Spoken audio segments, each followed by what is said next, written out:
अनिल, आपको यह भी पता होना चाहिए कि किसी प्रोडक्ट के सफल होने के लिए आपको मेल खाते हुए समाधान के साथ साथ कॉन्टैक्ट्स भी चाहिए। मैचिंग सॉल्यूशन और कॉन्टैक्ट, ये हम कैसे प्राप्त कर सकते हैं मैम? किसी भी उत्पाद के सफल होने के लिए उसे बाजार में फिट होना चाहिए। किसी समाधान के सफल होने के लिए ग्राहक की आवश्यकताओं को पूरा करना होगा, विशेष रूप से उनके लक्ष्यों को। सेल्स मैनेजमेंट और मार्केटिंग लीडरशिप के लिए यह जिम्मेदारी है कि वह यह सुनिश्चित करे कि वे बाजार और ग्राहक के साथ उत्पादों और समाधानों का मिलान करने के लिए सर्वोत्तम प्रथाओं का विकास करें।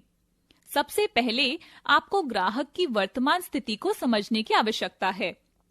पहचानें कि ग्राहक कैसे काम करते हैं और वे कौन से समाधान हैं जो वे अभी उपयोग करते हैं। ग्राहक क्या उपयोग करता है? अगला, क्या प्रक्रियाएं हैं? खरीद की मात्रा, खरीद की लागत क्या है? फिर समस्या की पहचान करें।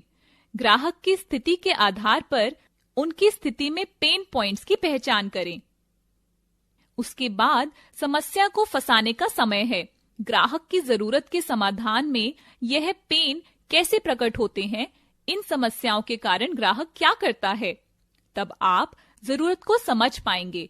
पहचानें कि ये क्या है कि ग्राहक को इन समस्याओं को हल करने की आवश्यकता है।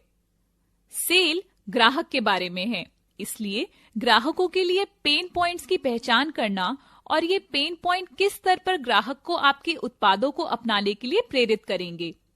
ग्राहकों की जरूरतों के साथ उत्पादों का मिलान करने के लिए आवश्यक पहला कदम ग्राहक की जरूरतों की पहचान करना है। उपभोक्ताओं के मनोवैज्ञानिक, जनसांख्यिकीय और व्यवहार संबंधी आंकड़ों के आधार पर उन्हें अलग अलग समूहों में विभाजित किया जा सकता है। इन समूहों के लिए सामान्य आवश्यकताओं की पहचान करना आसान है। उन ग्राहकों का विश्लेषण करना जो विभिन्न पॉइंट्स पर चले गए और उनकी चिंता अन्य समान ग्राहकों की जरूरतों को समझने में मदद कर सकती है। संबंधित उत्पाद खरीद के आधार पर ग्राहकों की जरूरतों को पहचानें। जैसे कोई व्यक्ति जो स्मार्टफोन खरीद सकता है, समान गैजेट्स के लिए आकर्षित हो सकता है। यह सेल्स का एक पॉइंट हो सकता है। जब विक्रेता व्यक्तिगत रूप से ग्राहकों के साथ बातचीत करते हैं, तो ग्राहकों की जरूरतों को समझना, उन्हें सवाल पूछने और क्या क्यों से आगे बढ़ना संभव है।